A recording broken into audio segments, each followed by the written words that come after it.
In this class, we're going to continue our study of Latin grammar.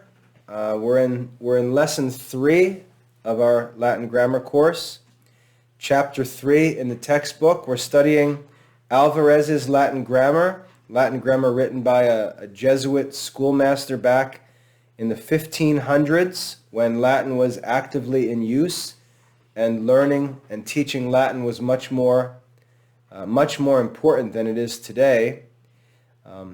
We have this great old Catholic Latin textbook, and we're in chapter 3.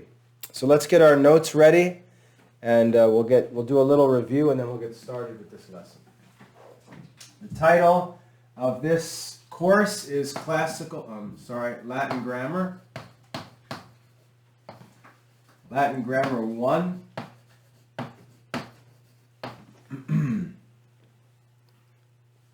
Latin Grammar 1.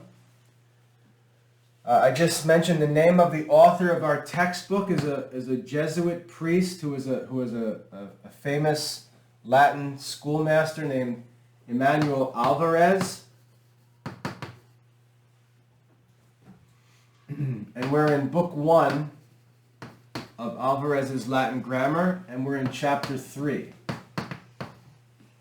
And this is our third class in chapter 3 because chapter 3 is a very, very long chapter with lots of information, and we're just going to take our time and work through it because at this point in your studies, when you're getting started with Latin reading and you're just getting started with Latin grammar, this chapter is very helpful right up front.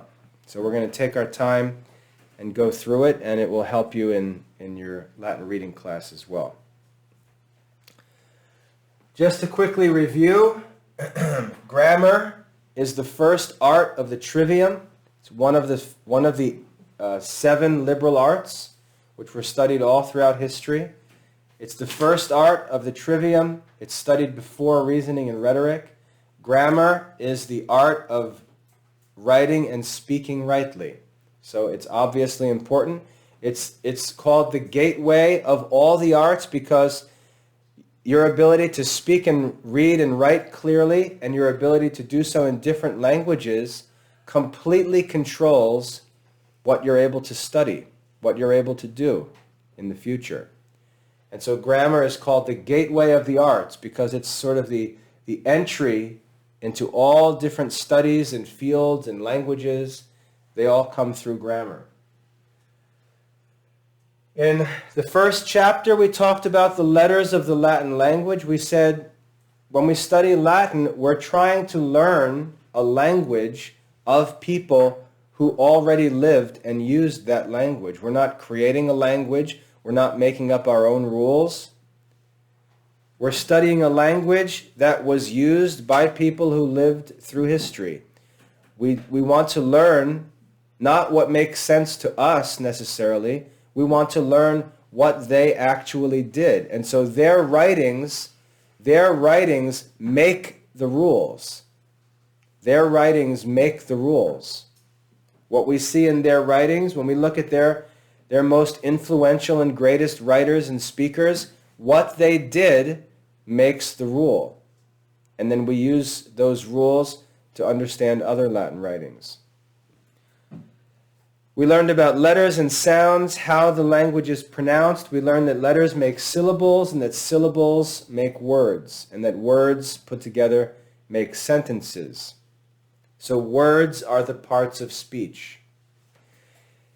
In the second lesson, we said if words are the parts of speech, and in order to speak well, we have to learn words, how should we go about studying words? How should we study? So the question isn't what should we study? That's simple. We know what we have to study. In order to speak well, we have to study words. But the question is, how should we seek to learn the words? And no wise man ever believes that you should seek to know things by studying individuals. We seek to classify individuals and then study the characteristics of those classes of things. So we learned that there were 8 different classes of words. 8 different classes of words, 8 different parts of speech. And rather than study individual words, which is not possible, and would take would take us a very, very long time, we're going to study the characteristics of the parts of speech so that we understand the essential things about all Latin words. Okay? Because the words have things in common. We learned that there are 8 parts of speech. This was in lesson 2, and they were listed, and I said the order of the parts of speech that they're listed in is important, so you can't just mix and match them up. If you're memorizing them, you should memorize them in that order, not have them all scattered around. Noun, pronoun, verb, participle, preposition, adverb, interjection, and conjunction. The first 4 of those, noun, pronoun, verb, and participle, are declined. And that means that those words have different forms that express different ideas. That's another reason why it's better to study the parts of speech than to study individual words. Many words that we'll see in our readings are just different forms of one word. Okay? Many words that we see in Latin are simply different forms of one word. So to study all the different individual words is not a smart way to learn the language. And then in chapter 3, we began the study of the accidents of the parts of speech. The accidents of the parts of speech, and we said that accidents are attributes or characteristics.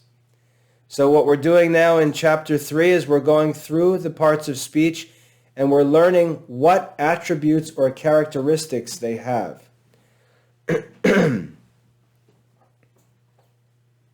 And so in our first lesson, we learned about number. We said that nouns, pronouns, verbs, and participles have different forms to express different number, some singular, some plural. In the next section, we learned about the cases of nouns, the cases of pronouns, and of participles. We said that there are 6 different cases or forms that nouns, pronouns, and participles have. 6 different cases, 6 different forms. And these forms signify different ideas.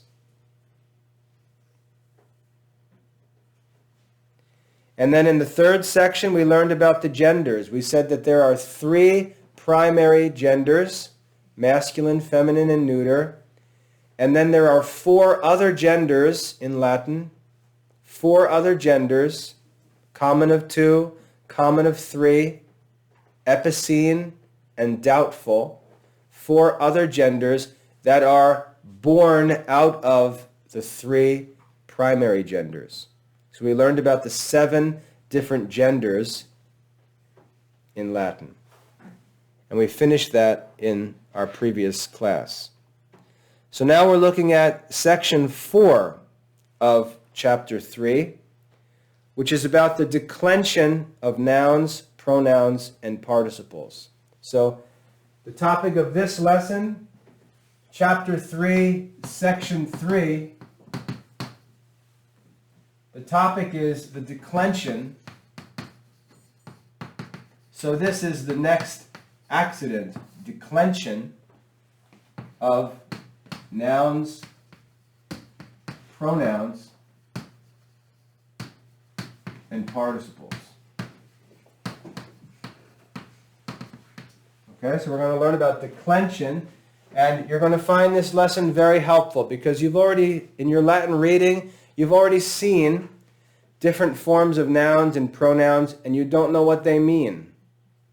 And in this lesson, you're going to learn and understand what they mean. You're also going to learn in this lesson how to use a Latin dictionary, because a Latin dictionary requires that you know about declensions for nouns and pronouns and participles. Okay, so we're going to learn about declensions in section 4. So let's begin by reading the text, and then we'll just stop and comment on it as we go along. We're in section 4. If you're looking at the book in your own copy of the book, section 4, it starts declinationes.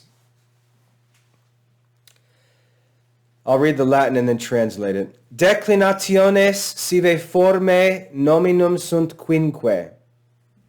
Declinationes sive formae nominum sunt quinque. That translates as, the declensions, or the forms of nouns, are 5. So how many noun declensions are there? There are 5 noun declensions. There are 5 noun declensions.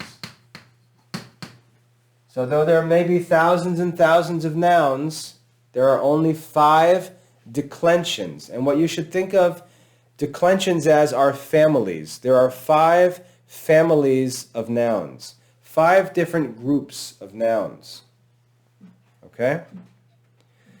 Think about if we were talking about cars, and we had to classify cars, right? So there might be hundreds of different kinds of cars.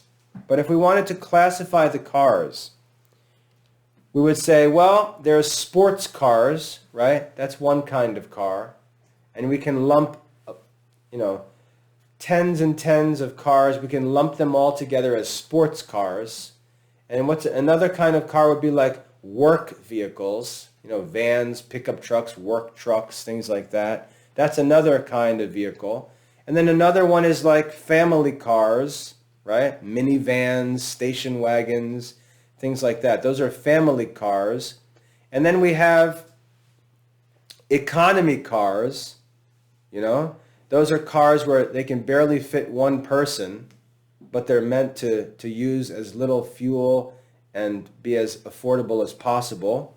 So we have some different categories. Now we have electric cars. That can be another category, right? And so we can say, though there are hundreds and hundreds of different cars, there are only 5 different classes of cars, right? That's how nouns are. With nouns, there may be hundreds and hundreds of nouns, but there are only 5 different families of nouns.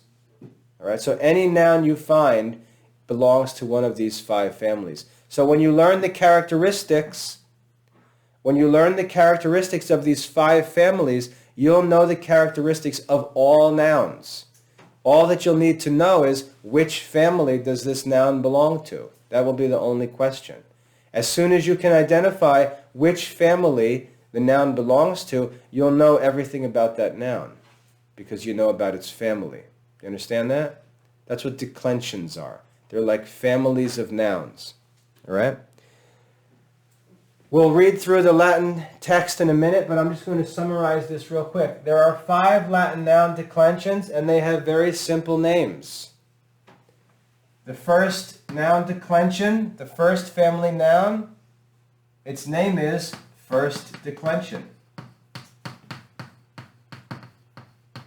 That's its name. The second family of nouns, guess what the name of the second family of nouns is? Second declension. Not too hard. This Latin stuff. Second declension. Then we have the third declension.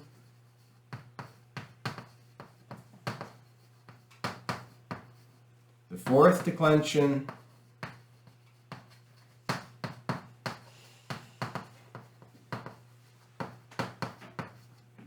And the fifth declension. So the 5 families of nouns, or the 5 declensions, are simply called first, second, third, fourth, and fifth. Nothing complicated there. You need to know that there are 5 declensions of nouns, and any noun that you see belongs to one of these 5 declensions.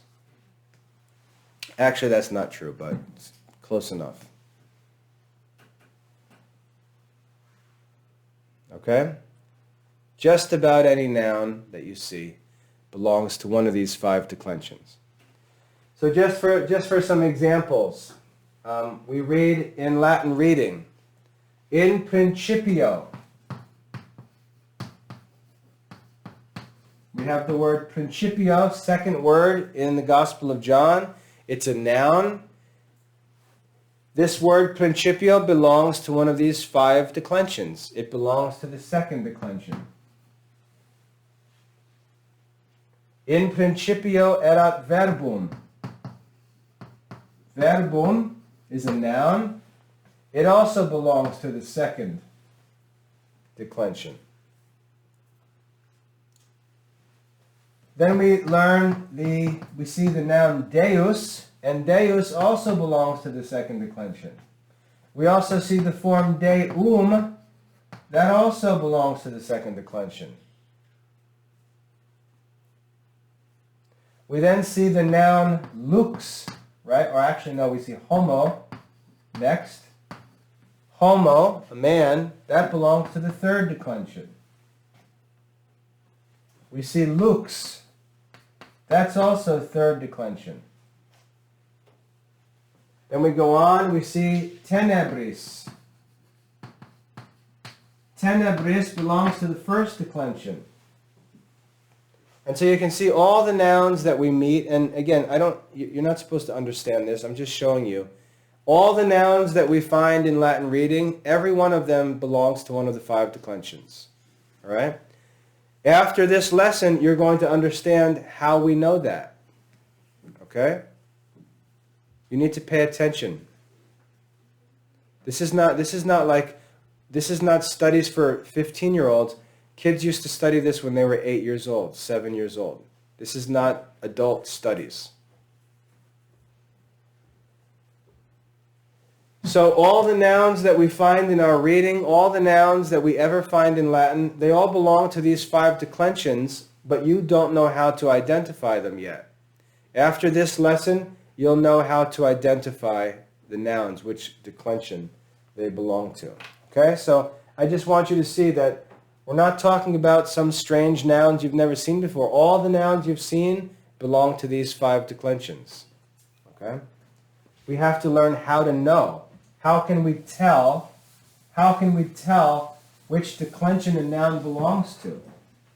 And the reason why it's important for us to be able to tell what declension a noun belongs to is because as soon as we can tell what declension it belongs to, if you give me any noun and I know what declension it belongs to, I can tell all the forms of that noun. I just have to know what declension it belongs to. Okay? Once we learn the declension and how to tell what noun a declension belongs to, we can then know all the forms of that noun. So it makes the study very easy. When you're reading Latin and you see a word and it's got a certain ending, you have to know what declension that word is in order to know what the translation of that word is. I'll give you an example. The word deus, at the end of the word deus, we see the ending us, right? But we have another word, manus. It has the same ending. Same ending, right? The problem is deus is from the second declension and manus is from the fourth declension.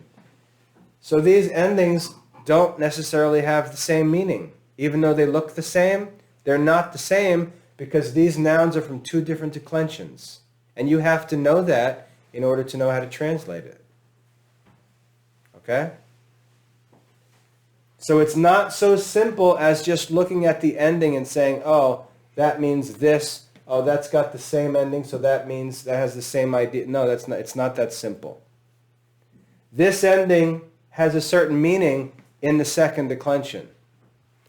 But this ending has a different meaning in the fourth declension. You got that? Okay, so it's not that simple. You don't just match endings. You have to know what declension the noun is in, because that declension tells you what that form means for those nouns in that group. All right, so let's read together Section 4, we'll read the Latin and I'll translate it as we go along. We read Section 4, Declinationes sive formae nominum sunt quinque. The declensions or forms of nouns are 5. There are 5. The first one, prima. Prima means first. That's what we have here. So first declension is declinatio prima. Prima means first. How do we know a noun is in the first declension? We read, prima, the first declension, cuius genitivus singularis terminator in ae diphthongo ut musa muse. So the first declension is the declension whose genitive singular is ended in the diphthong ae, such as musa. So here's our first declension. And what I want you to write down is how we identify each declension. The genitive singular of the first declension ends in the diphthong ae. That's how you know that a noun belongs to the first declension. So in order to answer the question, what declension does this noun belong to, you have to know the genitive singular form of that noun. And we're given an example. We're told that Musa is an example of a first declension noun. This is the nominative singular form. The genitive singular form is musai, or muse in ecclesiastical Latin. So we see the genitive singular form, the ending is the diphthong a. Musa is a first declension noun. And what we'll learn later on in Latin is we'll learn all the forms of this noun. So the dative, just ignore this. Only pay attention to the genitive for now, but I'm just showing you something.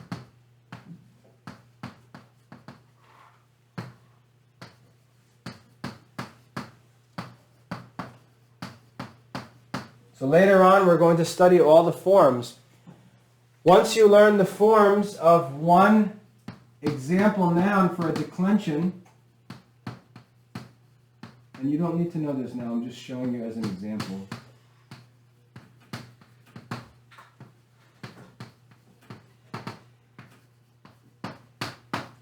So I can write out the declension of Musa from memory.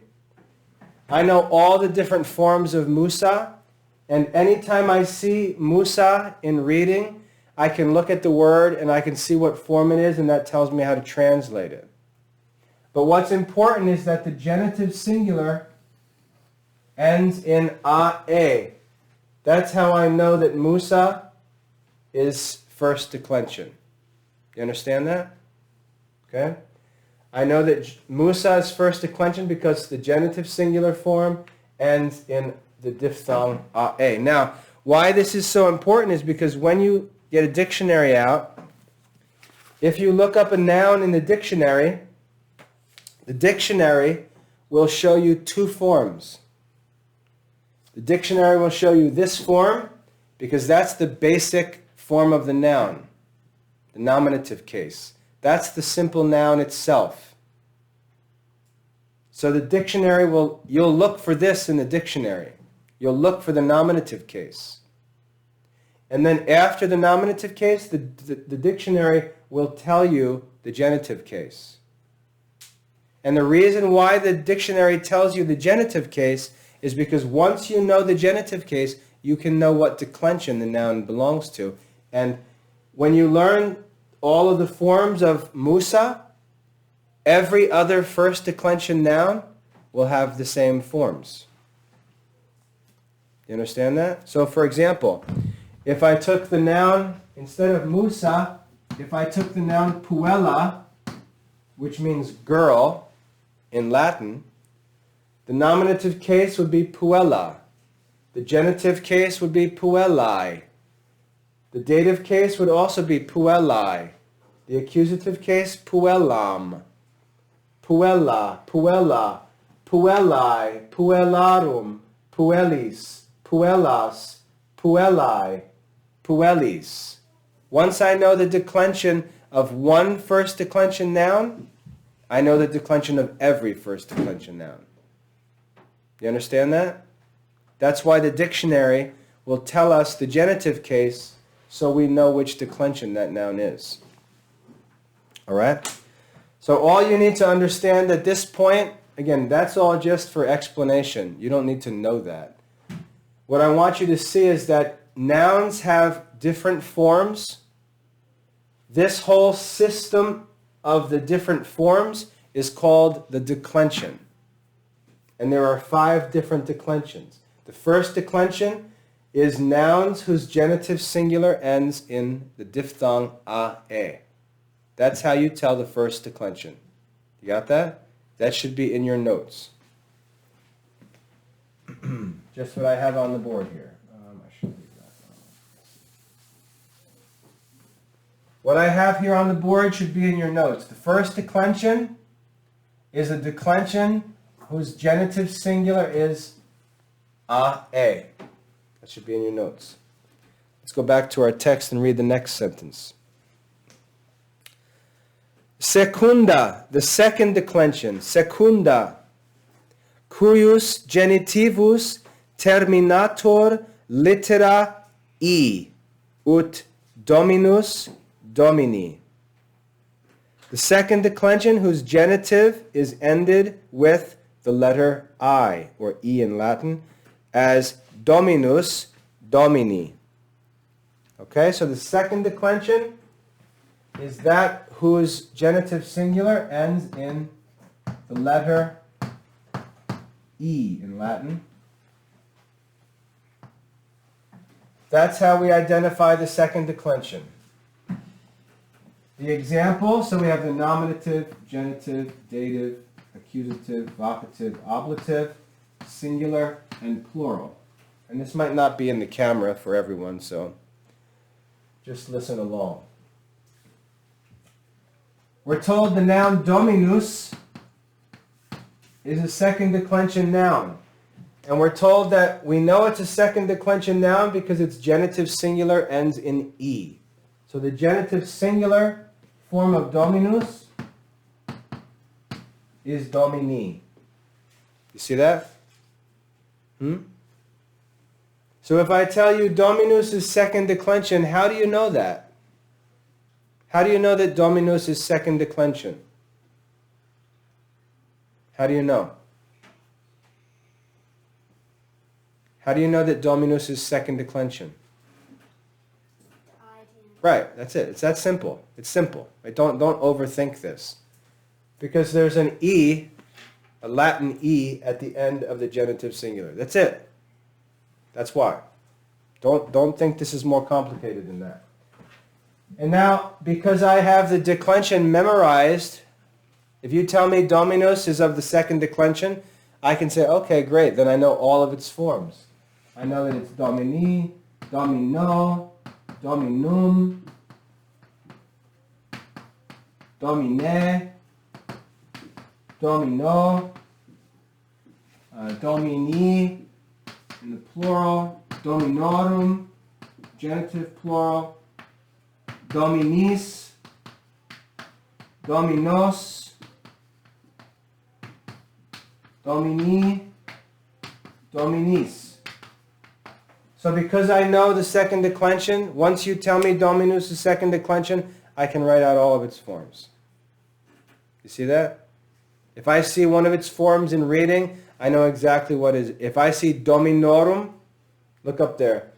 If I see dominorum in Latin reading, I know exactly what that word means. It's the genitive plural form of dominus. And you don't know what all that means yet, but we will. We'll study it in grammar. Okay? But I want you to see that when you see these forms changing in our reading, it's not just all random craziness. There's a simple system of grammar. Okay? The second declension, the second family of nouns are nouns that are declined like this. So if I were to take a different noun, like the noun deus, and if I were to tell you that deus is second declension, it would be deus, dei, deo, deum. So when we see deum in our reading, this is what it is. It's accusative. Deus, deo, dei or di, deorum, deis or dis, deos, dei or di, and then deis or dis. Sometimes it's shortened. But once I know the declension, I can tell you all the forms of any noun that you tell me belongs to that declension. So the second declension is a declension whose genitive singular ending is E. Let's go back to our lesson and keep moving here. Next, tertia. Tertia, the third declension, cuius genitivus terminator syllaba is, ut sermo sermonis. Tertia, cuius genitivus terminator syllaba is, ut sermo sermonis. The third declension whose genitive is terminated with the syllable is, such as sermo, sermonis. So the third declension is known because the genitive singular ends in is. And we're told that an example of a third declension noun would be sermo. And if you look up sermo in a dictionary, a Latin dictionary just like this, it will give you the second form, and it will tell you the genitive singular form of sermo is sermonis. Sermonis. And we see at the end of the word the syllable is.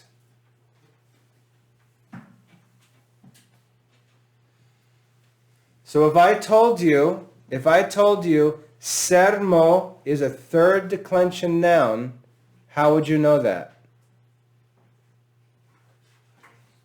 Because I want you to learn how to say this. Ready? Listen. Because the genitive singular ends in is, or is, or however you want to say it. Right? Why is sermo third declension? Because its genitive singular form ends in is. That's why. Okay, so learn how to express that idea. And then there's another set of forms for sermonis. And I'm going to spare us the time to go through all that, okay? Another third declension noun is pox. Pox. You know what pox means? Peace. Peace. Pox. If I told you that pox is a third declension noun, what would that mean? How would I know that? Pox is third declension. How do we know that? Nope. What's the rule? So you don't pay attention to rules. This is why students sit around confused, is because they're told a rule. And what I always tell you in these classes, every subject we have, I tell you, this is really simple. This is all simple. The hard work is done by the people who create and figure out the arts. They did the hard work for us. We don't have hard work to do. They've done the hard work. They've already figured out all the rules and all the definitions and all the system of the different arts. They did the hard work. The work of studying is not hard work.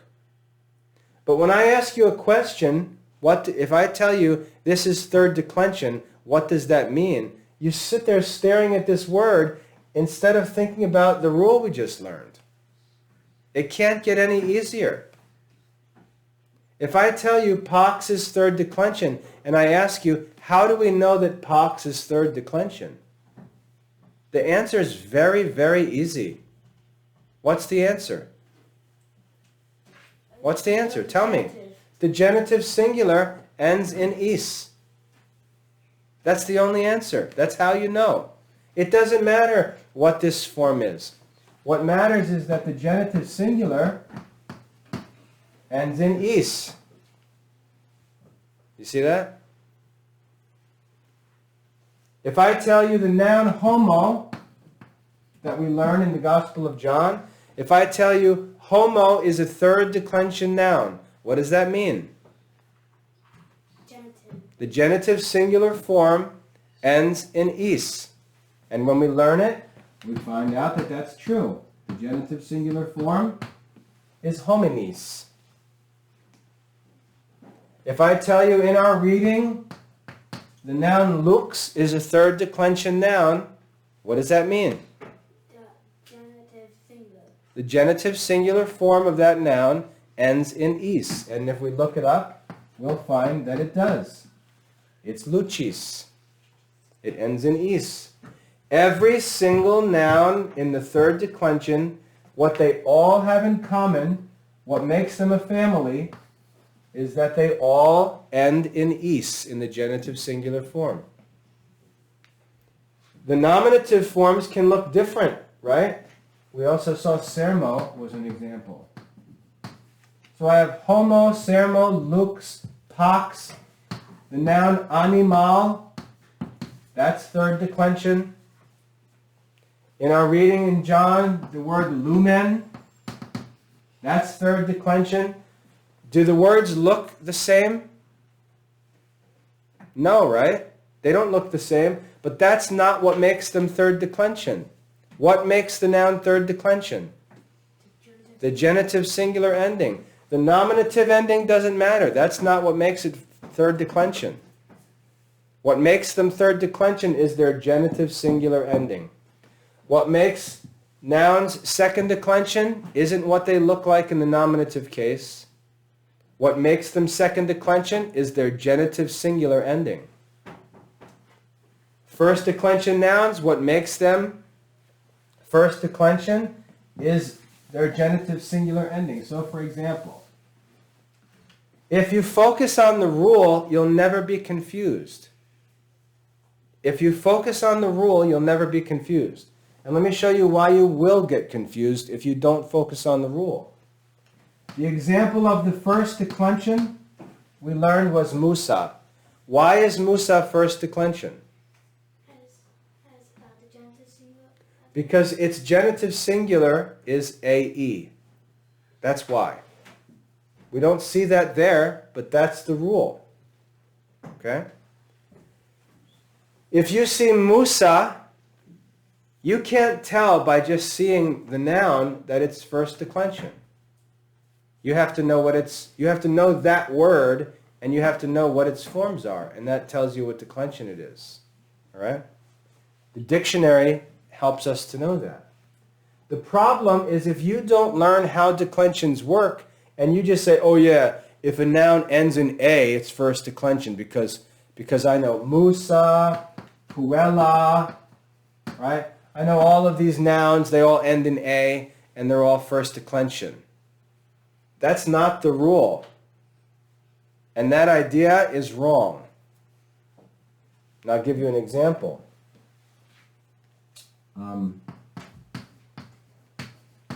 Dona ends in A.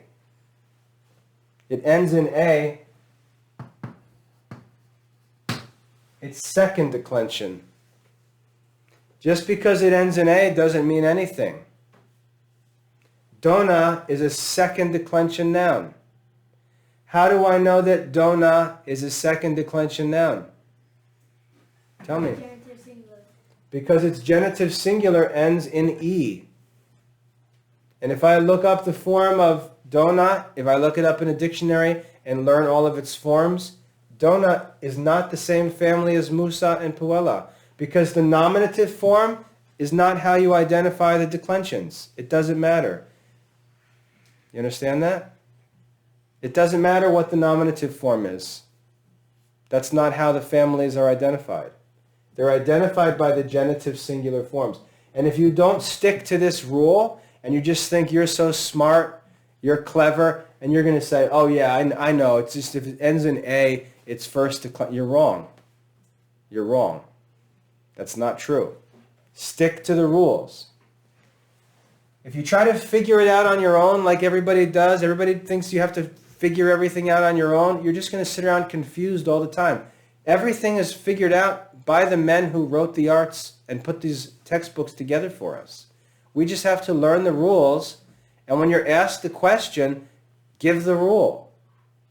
You're not asked to figure out the science. Okay? I gave you another example before where you can have two nouns like deus and manus. They both end in us, but they're not the same declension. Deus is second declension, manus is fourth declension. So you have to make sure you learn the rule and you stick to the rule. Right? You don't just try to guess. Don't make up your own rules based on what you've seen, because you've only seen a few nouns. And it gets more complicated than that, and you're going to be confused. You have to learn to stick to the rules. And when someone asks you a question, go to the rule. Don't think that you understand it. Go to the rule and stick to the rule. And once you stick to the rule, everything's easy. Just stick to the rule. Okay? Let's go back to our text and learn the next one. Quarta, the fourth declension. Quarta cuius genitivus terminator syllaba us, ut sensus. Sensus. The fourth declension, whose genitive is terminated with the syllable us, as sensus. So the fourth declension is identified by its genitive singular ending, which ends in us. Okay? And now you see what I'm saying before. If I tell you, okay, we're reading along, and we find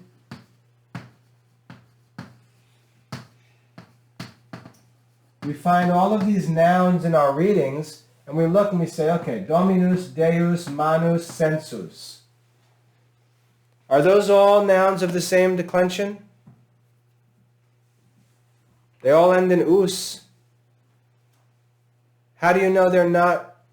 Not necessarily. They might be, right? They might be. If you don't know, they might be. But how do you know that you can't judge and guess that these are all of the same declension?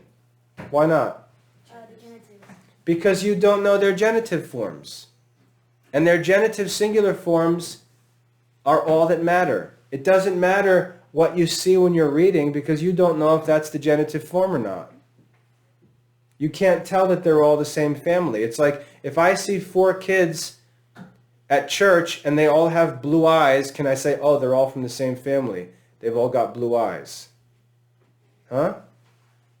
I can't do that, because that's not how you identify a family. How do you identify a family? You ask them what their name is and ask them their last name, right? And this kid says, my name is Pete Smith. This kid says, my name is Tom Stevens. And you say, oh, they're from different families. And the next kid says, I'm John Smith. And we say, oh, are you from his family? And he says, yes, because we're identified by last names. I don't go looking at hair color or what color shirts they have on, right?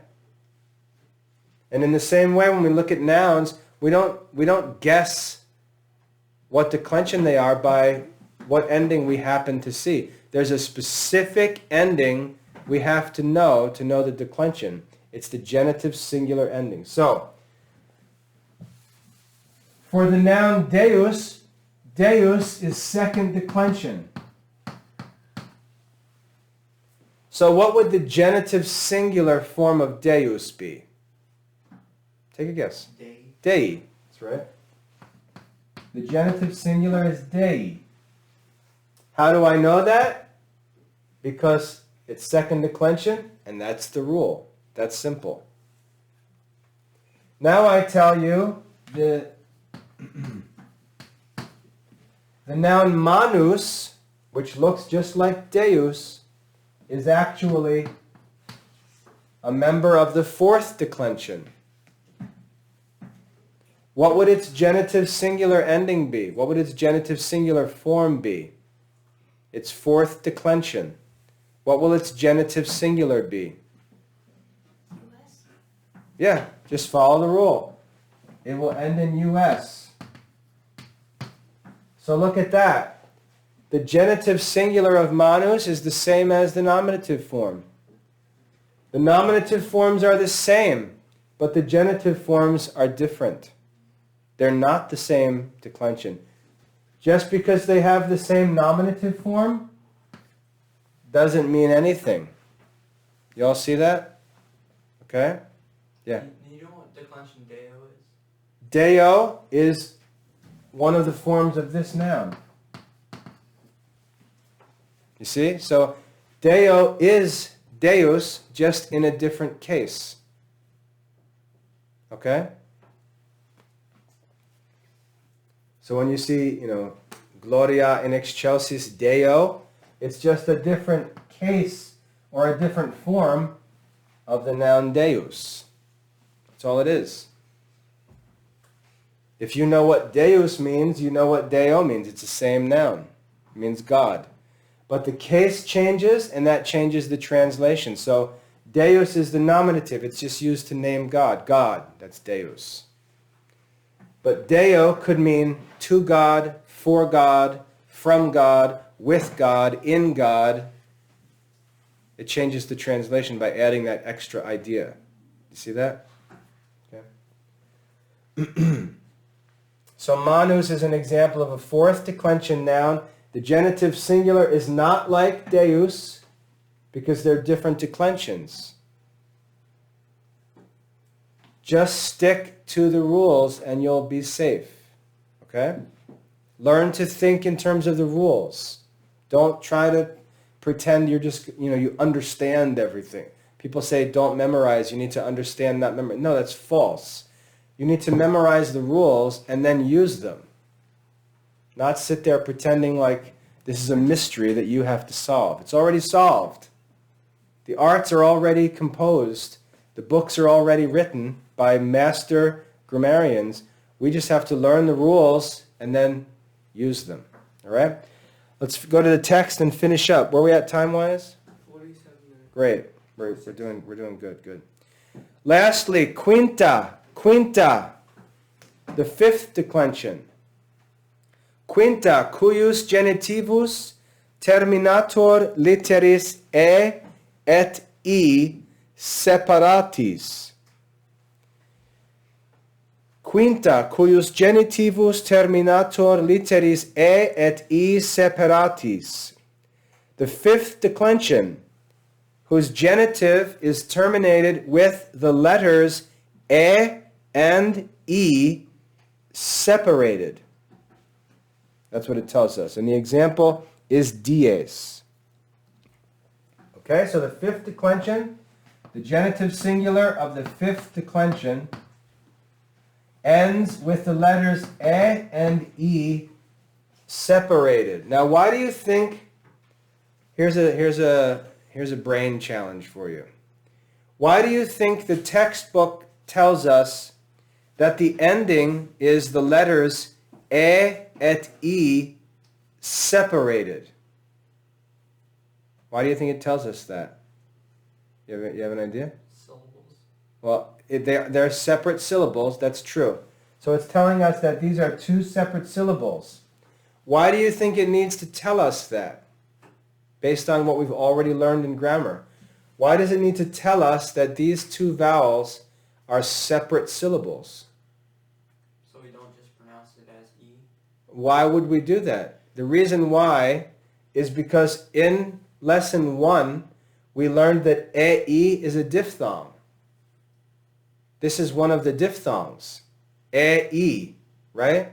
So normally in Latin, we would say this as one syllable. We would say a. But what this teaches us is that we have at the end of the genitive singular e, but it's not a diphthong. And so it should be two separate syllables. Okay? And we're told that the example is, did it say dies? I think it said dies. Yeah, dies. And so the genitive singular form, we're told, is ended with e and e separate. So what that means is,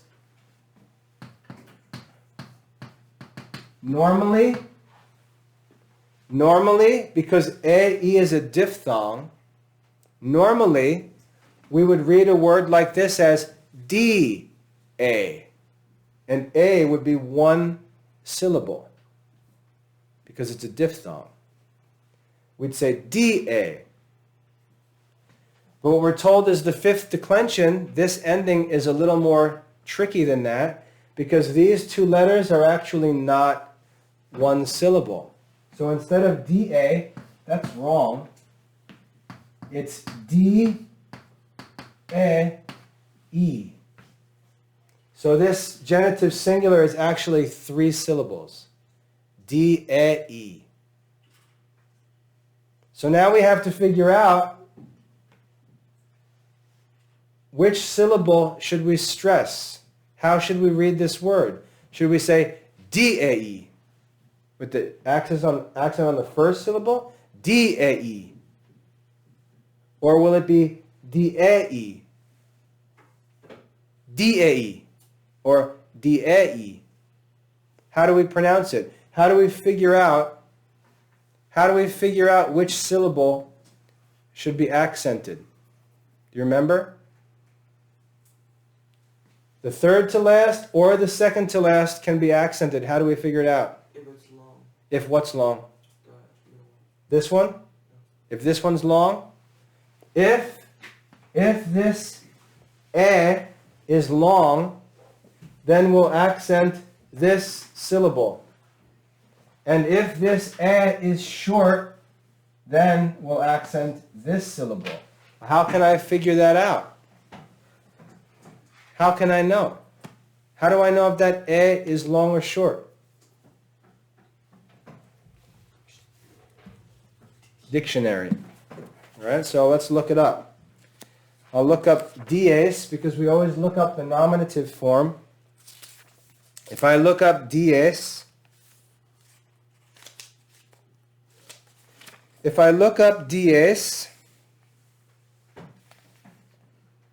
all right, what the dictionary tells me, it tells me, this is right in the dictionary, it gives me this.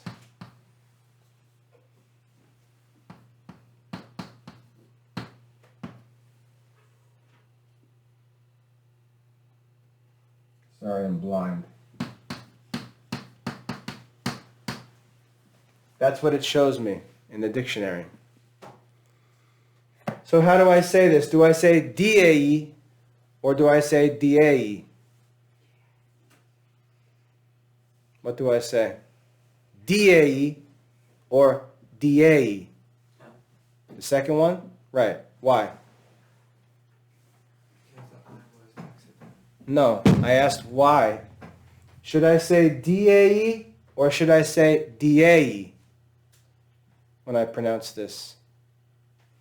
Because E's long. Right.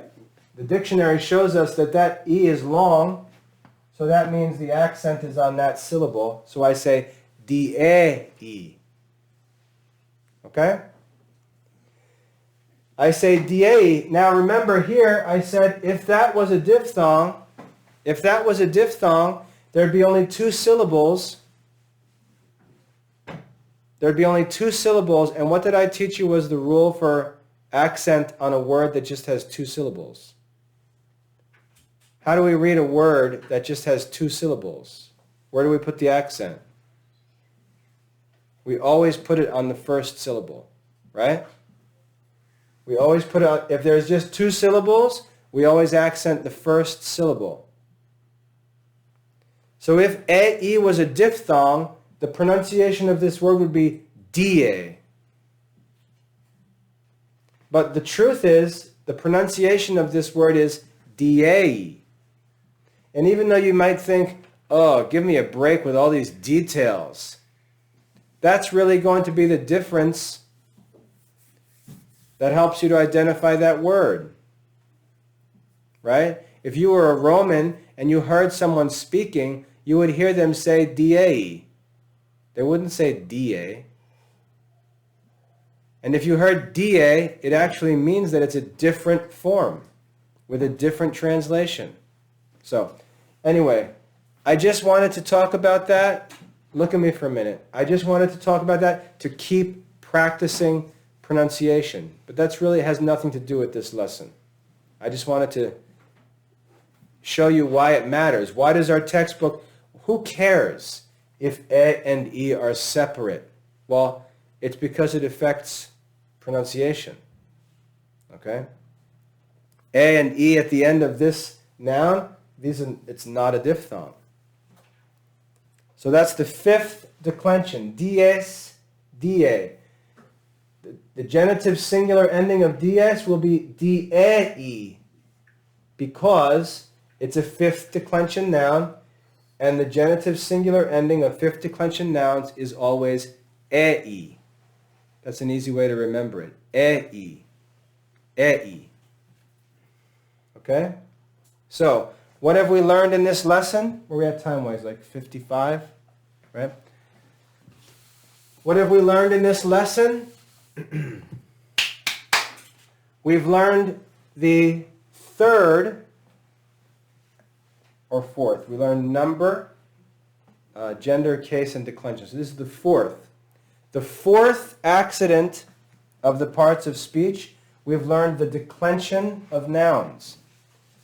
Any noun that you find in Latin belongs to one of 5 different declensions or families. So you need to know that there are 5 declensions of nouns, 5 families of nouns. And how do we identify which family a noun belongs to? It's very, very simple. We look at the genitive singular ending.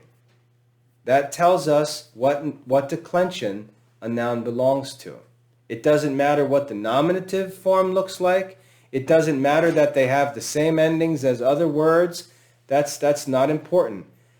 The way we identify the declension of a noun is by looking at its genitive singular ending. Period. That's it. That's the only way. So this simple little summary is all you need to know to be able to identify the declensions of nouns. We're going to stop there for this class. In our next class, we're going to finish section 4, which gets into pronouns and participles. So we're going to stop at the first part of part 4 of chapter 3 of Alvarez's grammar. All right, so take a minute, write a summary of what we talked about in this class, and that's all for this lesson.